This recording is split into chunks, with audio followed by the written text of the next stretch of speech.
Hi everyone, it's Laurel, Minnesota Zone 5A. This is part 2 of my garden tour. It's going to start abruptly because I filmed it all as one video and then decided to split it into 2 parts. So here is part 2. Enjoy! We've got the, what is it, Picasso something, Picasso in purple. These were all clearance plants. I've said this before, I wanted this elephant ear to save the corm. Same with this canna. I'm really loving this canna lily. Canova bronze leaf peach, I want to say, or apricot. Beautiful peachy blooms against this bronze foliage. It is just stunning. Then I've got a couple different alternanthera. One thing I'm worried about, I'm not sure, but I'm wondering if this hosta has hosta virus X. This is the Atlantis hosta. Supposed to have green, sort of medium green leaves with like a creamy margin. Like very pronounced. I've seen them in garden centers looking like that. I specifically sought them out. But this one is very mottled, a lot of color bleeding on all of its leaves. So I think this is a sign of hosta virus X. Yeah, look at all that mottling. I really know very little about it other than what I've read recently. Look how mottled this leaf is. But I have a lot of hostas and this will infect other plants. So just to be safe, I'm going to rip it out. And I can't plant a hosta in this spot for at least 3 years. So I actually got a different plant to plant instead. You can kind of see, I think on the newer leaves, well, even those are mottled, the newer leaves sprouting. So this was a clearance plant to begin with. It was no more than $5. I don't remember exactly how much. I think I got it last year on clearance from Gertens. So it's not a huge loss to just pull it out. And it's easy to find different hostas too if I want a hosta somewhere else. Very easy to find on clearance at the end of the season, so I'm not even going to worry about it. I don't want it infecting all of my other hostas. So I'm going to pull it out, dispose of it, and plant something completely different here. We've got not a ghost fern, Godzilla fern right there. That one gets huge. And then a hellebore. And then I just pop, once impatiens go on clearance, I just pop them all over. So that's what's all around here. We also have ground cover here, a lot of weeds coming through, or the native violets. But Pachysandra is all planted in here, and I just kind of, any bare spot, I just sprinkle in a little impatient. Got lamium over here. That poor hosta just got fried this year. I'm still waiting for flowers on my toad lily, and it's kind of hidden behind the begonia here. I can't even reach it right now. The begonia planter. But things are doing okay. These two hostas do not like all the sun they are getting. Not sure if I'm going to keep that one or I might pull it out because, man, it just gets burned. And it's going to be a number of years before the beech tree is big enough to offer any kind of shade for that hosta, and it just looks terrible every year. So I might replace it with something a little more sun tolerant. But I love these two praying hands hostas. It's just such a great texture. I do see a bloom finally about to sprout on the snake root that looks like it needs water. I should throw a hose in here. This area is probably the driest area of the garden, just because there's a lot of root competition in this area. But we've got some Japanese painted ferns here. And on the border, this surprise Artemisia that's supposed to be an annual but came back. A lot of my petunias are looking chewed up. We got, well, the heavy rain, when we got that like weekend of rain, there were some really heavy downpours. And so it also knocked all the flowers off my petunias. So I took the opportunity just to cut everything back really hard. So I haven't had blooms in about 3 weeks. But they're coming back now. And then I had budworms attack my petunias, of course, for the first time. So Tiara Pink Supertunia, looking stunning. Along with the Lophos, that pink Lophos hanging down. And then we have the Sparkling Rose Superbina. Love this. And then a little Scaevola tucked in there. A few sporadic blooms coming on the Jackmanii clematis. Of course, if you watch my videos from June, this one just blooms, humongous blooms, or covered in blooms. and they last quite some time as well. We've got a variegated Brunnera. That's the only variety that has reliably come back for me, is this variegated kind. I have 3 of those, and they've all just continued returning. Got a little patch of Jacob's Ladder back here, Rainbow's End Hosta. Looking a little messy from the blooms, but that is probably one of my, that and Autumn Frost are probably my 2 favorite hostas. Then we have this gorgeous Blue Angel with this huge leaves back there. This thing is nesting material for birds, and I'm sure squirrels use it as well. And then a Juga ground cover. I have, this is one of the Chick Charms. I want to say Canary, whatever the Canary one is. Then we have the Bronze Glow, or no, Burgundy Glow. There's bronze or burgundy glow, a Juga, and I had just kind of mixed them in. Looks like maybe they cross-pollinated, because we've got this dark one now growing that I didn't plant, but go for it. The thing with ground covers is it's really annoying to get the weeds out. The ones that do root in there are really annoying to get out, because you have to dig it up and kind of replant it to get those out of there. So my patch of violas is all done now. I did pop in some alyssum, but I don't think it's going to do much. So I'll probably just put some light mulch over this area. They self-seed, so I don't want to smother the seeds for next year. Got another little patch of hostas back here. I have not been, and another variegated Brunnera. I've not been keeping up on the watering, so I need to get on this. And these poor hydrangeas look so dry. They have tremendous root competition from not only the arborvitaes over here, but also all the little weeds and saplings that come up through this fence. Like this one, you can see how flat the leaves are to the stems. On this one in the back, that is like a sign that it is really thirsty. So I usually put a small sprinkler over here and just let it run for like an hour to soak this soil, because the arborvitae is going to soak up. I pretty much can't overwater this area because of these arbs. So I'll just let it run on low. And I'll move this container, but it's just getting chewed up. It's so pretty though from a distance. This seeded itself here. That's a Kong, I think it's Kong Red Coleus, which I grew last year. Somehow a seed made it into this year's soil and pot. And then some seed geraniums with it. These 3, by the way, are Bobo hydrangeas. They would be more, I mean, they're still pretty. They would be more full of blooms, I think, in an area with more moisture and more sunshine. They do get part shade. But they still bloom and they still look good, so I enjoy them. And they're low maintenance. You can see now the Supertunia minivista yellow. I cut this one back hard and it's starting to bud up again, but this one was completely bare of blooms for quite some time. Otherwise, we've got the Rockin' Round Pop Star sedum. This gets flattened out just because it doesn't get very much sun.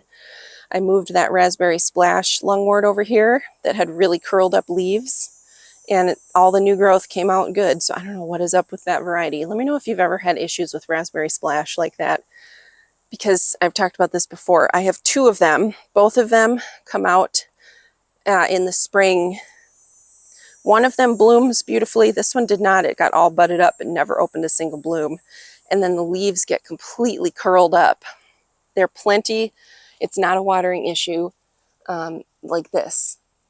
See how that leaf's all curled, the whole thing. And so this one I cut back, moved it, and the new growth came out looking good. But when I go to a garden center, the same thing, all of the lungwort, different varieties that they have will be looking healthy, except Raspberry Splash. The leaves are all curled up like that. I cannot find a single thing online about it. So other than like, well, if they get dry, lungwort doesn't curl up when it gets dry. It lays flat. It plasters itself like a peace lily. It like just lays flat to the ground too. So that wouldn't even really be a symptom of a watering issue.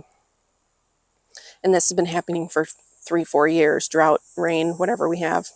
So anyway, let me know if you notice, if you have that variety. We've got 2 tangerine, I think it's called Tangerine Splash GM. They have bloom orange in the early summer. Solomon Seal, more of it. I had more, I didn't talk about it, but in the garden we just passed through. This Dicendra has not stopped blooming since spring. Once I get to this garden area, I will be planting more of that. That is the Pink Diamond, I think it's called, from Proven Winners. This mystery heuchera that continues to come back. I thought it was dead, but it was not. My poor glorious ghost fern. that the kittens just love to play in. Oops, I'm not even showing it. All plastered down. Our kittens that we adopted from last summer. Same thing, plastered it to the ground, and I even caught them like rolling around and tumbling in it. So it must just feel really good to play in. I don't know. I think next year, if there are any kittens around, we'll have to I'll have to put chicken wire around it or something if I want it to remain upright. By the way, I'll talk about once I get over to the garden. I have big updates on the feral cats and kittens, so we'll see that. And you can tell the end of summer is nigh because the turtle head is starting to bloom. Late summer blooming perennial, all budded up, called turtle head because the blooms kind of look like turtle heads. It's also Kiloni, it's like the actual plant name. Oh gosh, and there are bees all over this. There's a bee on me right now. Sorry. The honeysuckle is covered with bees. Okay, I'm gonna go around. Sorry, I'm gonna swing the camera because I can't stand this close to the honeysuckle right now. They're going after the aphids. Not the aphids, I wish they would go after the aphids. The honeydew from the aphids, basically the aphids' excretions. Aphid poop is what the bees eat because it's like sugary and sweet. So after I sprayed this in the early summer with neem oil, I didn't do anything else to it but cut it back. I just let the aphids run wild. It is completely covered. Can't spray it now because it's also just covered in bees, every kind of bee. So I'm not going to harm those. I think next year I'm going to have to spray it before it even emerges. Once the leaves start budding, I'm going to have to be really diligent about spraying neem oil all over the ground around it and all over the branches. I think that'll be easier too. And I think that's the only way I'm going to control it. It gets real thin, so I don't want it to deplete and die over time. But I have my little hosta patch over here. The ligularia is putting up its yellow blooms now. You can see back there. Maybe not. And oh my gosh, I see a big, huge weed growing. I'm gonna have to get in there right in the middle of my dogwood. That weed's like 6 feet tall. Holy smokes. Clearly, Garden Glow dogwood still getting, I mean, it's up to the eaves, that tall branch. And I cut this back really hard. I was almost worried that it was going to be too small this year, but I think next year it is a little bit more controlled size-wise. Next year I'm going to do a rejuvenation prune and cut the whole thing back, see what happens. I did plant these 3 echinacea from one of those echinacea bowls that I got at Cub. That was $10 for the 3 back here. I have trouble with this area growing anything, so I just thought I'd pop those in and see what happens. St. John's wort, also kitten destruction. It's like 1/3 of it is growing and the other 2/3 is all smashed down because they like to climb on it. They've been climbing up my tiny wine 9 bark as well and hissing at our cats or growling at our cats through the window. So yeah, they're just, they climb and crawl and run through anything. I've got a couple ladies mantle. That's another option that I might try back here along with just more. This is just classic lamb's ear, looking a little bit rough. I think I need to come in and it looks like it's getting some mildew going on. I have a lot of issues with mildew in this garden. It's kind of tough being between the 2 houses. Creeping Jenny does great though, and the alyssum that seeds itself everywhere. Fragrant Bouquet Hosta, smelling delicious.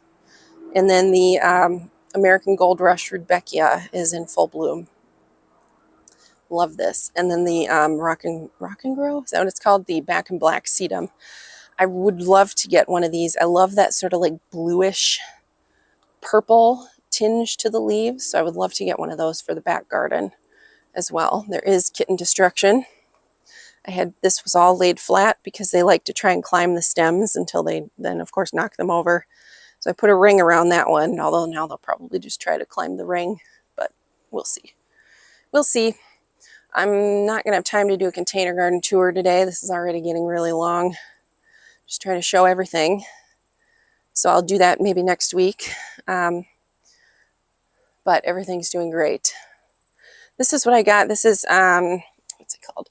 Cotton candy Tilictrum. Meadow rue. I haven't grown that before, but that's what I'm going to put in place of that Atlantis Hosta. Likes dappled shade, average well-drained soil. I also scored for $10 this arborvitae at Gerton's. I think it's tater tot. It was unlabeled, but it was in a Proven Winners can that was all broken to pieces. This is just one that I had in the garage, and I've been looking for a tater tot arb, so I was really excited to find that one. Here's the gem I picked up on 25% off. And then I also got this, $5 for this Hens and Chicks, the Grape Galaxy, on sale at Lilydale. So we'll take a look over here. You'll see all of these live traps. So we're working with the rescue organization that helped us with the newborn kittens. Oh, there's little Miss, one of the ferals right now. So we've got 7 traps out right now. It was Bitty Kitty Brigade in the Twin Cities here that helped us. One of the feral cats gave birth behind my pots to 2 kittens and then had abandoned them. And so right now we're trap training until a few weeks from now when we can get a batch of appointments and we can get as many, up to 15 cats spayed and neutered. We got a grant to help us with the cost. Bitty Kitty Brigade has sent out volunteers who've been awesome, helping us with the traps, teaching us how the best way to do everything. Actually, one of the cats, female cat, they took her and she'll get spayed this week. And then after a short recovery period, come back and release, and we can continue feeding them and sheltering them out in the yard. So I'm really happy about that. Yeah, now my petunias are starting to open. This was all just kind of green, except for the verbena. I'm so glad I mixed in so much verbena, or I would have no color over in this area this week. So, but anyway, as I said, that will come later. So that's the kitten update, or feral update. I'm very excited. I'm hoping we can use all 15 slots and get as many cats as possible spayed or neutered so that we can end the cycle. Circle Garden's doing great. Rock Garden, whatever you want to call it. Glad I planted all this little dianthus in here and annuals because it has filled in some of these bare spots. I'll find a spot for that Hens and Chicks that I just picked up. One issue that I'm having though, and the sedum's starting to open. This is Autumn Charm sedum, covered in bumblebees, as well as the Russian sage that they love so much. So I think I have verticillium wilt on the smokebush tree. You can see a bunch of branches sort of browning out and dying, and it's like a whole branch. I've had issues with verticillium wilt. I can cut a branch and diagnose it, but one of the branches that I did cut had brown in the center, like in the heart of the branch, which is a sign of it. I didn't see brown streaks under the bark, but that's not always apparent. So I'm really hoping this thing can survive and doesn't get taken out. But there's 3 unique branches, or separate branches, that are all browned out. So we'll see. I'm going to make a backup plan in case in a year or 2 I have to replace it. Maybe next year we'll have somebody come and trim it really hard too. But everything up here otherwise is looking beautiful. I gotta buy, I've said this every time, the Cocktail Series begonias, wax begonias. Look for those because these did amazing this year. I'm so impressed at how tall and big they got and full. And these little Pilea with the begonias. I'll be planting, I think, begonias over here next year in these little pots because they're not as fussy about water. And these begonias also did great. These are the bronze leaf red variety, very full of blooms. I think these did even better than the bronze leaf pink rose that I planted last summer. So very pleased with that. And here it's just kind of a mess of annuals in different colors. You can see these are 3 solar eclipse heucherella. These do well over here. They always have snow insulation as long as we have snow, because when we shovel off the sidewalk, of course it covers these. So there's always a little snow pile here. But they are turning more bronze, as I've talked about before. Over the season, they get more bronze, and the green chartreuse edge gets thinner and thinner. My Monet Purple Shades Weigela is really starting to actually be more symmetrical now. I think next year the back of it will grow in. Most of this stuff planted around it is annuals. Calibrachoa planted in the ground is doing fabulous. So I will be trying that again. I grew these from seed. Those are Gallardia.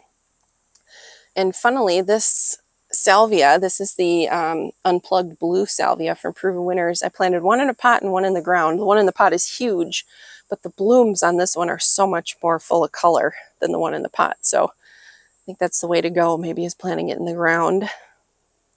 And I cut back this mum very hard. This really blooms all summer, but it's starting to fill in and put on a whole bunch more buds.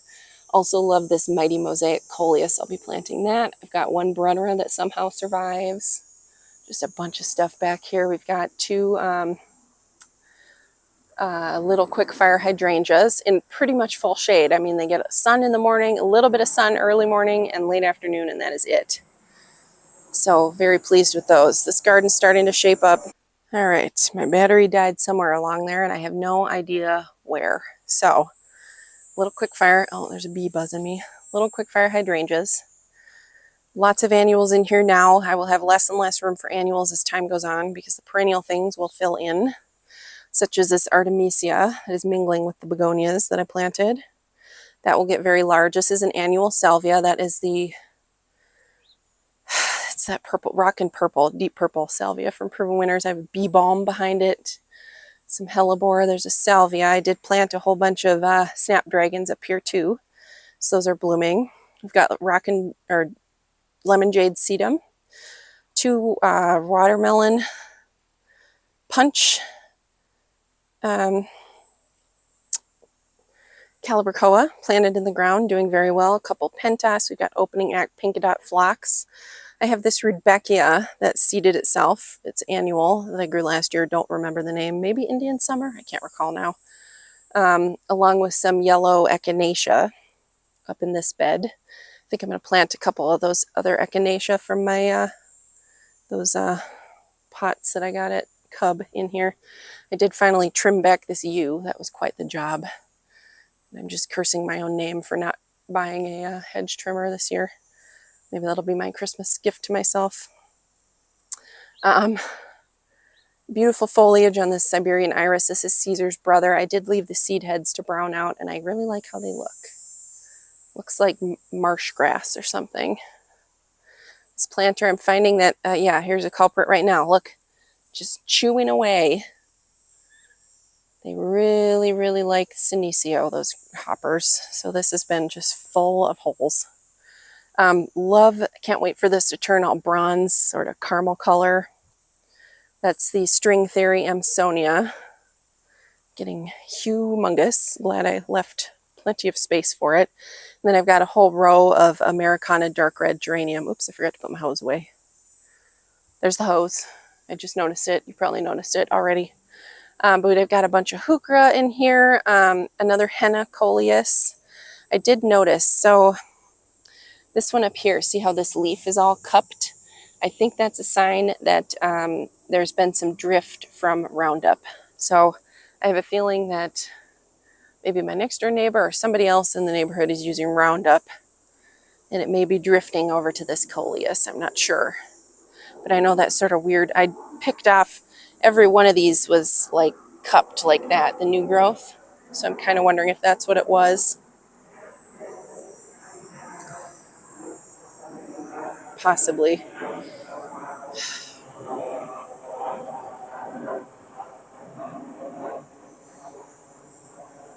It is very harsh sunshine right now over here. So I'm not going to get a great look at this garden, but it's all going wild.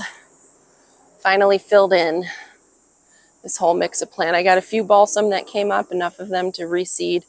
This was just planted a few weeks ago. All the stuff back here was clearance stuff, but I think I'm going to plant some purple fountain grass in here next year, a few of them, because I love that poking up from the back. And if it's doing this well without much water, just rainwater and the amount of sun it gets, it'll do great next year. We've got a bunch of Victoria Blue Salvia. This is the balsam plant, so when they're happy, they get humongous. And balsam impatiens balsamina. It's like old-fashioned impatiens. But they get these really fun, they're like fuzzy seed heads. This one isn't ripe yet, but when they're ripe, oh, I'm not even showing it. So they're all fuzzy and soft. They're really fun to pop with kids if you grow these. But once they're ripe, when you squeeze them, they pop open and just like scatter seed everywhere. So those are really fun. But once you plant them, you'll have them in that spot forever. So anyway, and even these cabbage are looking good. These ornamental cabbage, usually these kind of peter out halfway through summer for me. So we've got some self-seeded foxglove, a bunch more Victoria Blue Salvia. We've got a whole patch of foxglove over here. A couple Calamagrostis overdam, also looking a little rough, so maybe it was just a bad year for those. And then an echinacea that I'd like to pop more echinacea in here if I could. And then I did let this clematis just climb up all over the dogwood. I should probably train that up a little bit more, but hopefully that'll give it more sun too, climbing up the branches into the sun. So, all right, this is a super long video, trying to cover everything and updates. Perhaps I should have split it into two, but or maybe I will. If this is part two, then yeah, I did. So thank you so much for watching. I hope you all are having a magnificent year and season, and you got some good weather like we did. And when fall comes, you are truly ready for it and not just depressed. So that is all for today. Thank you so much for watching, and please subscribe.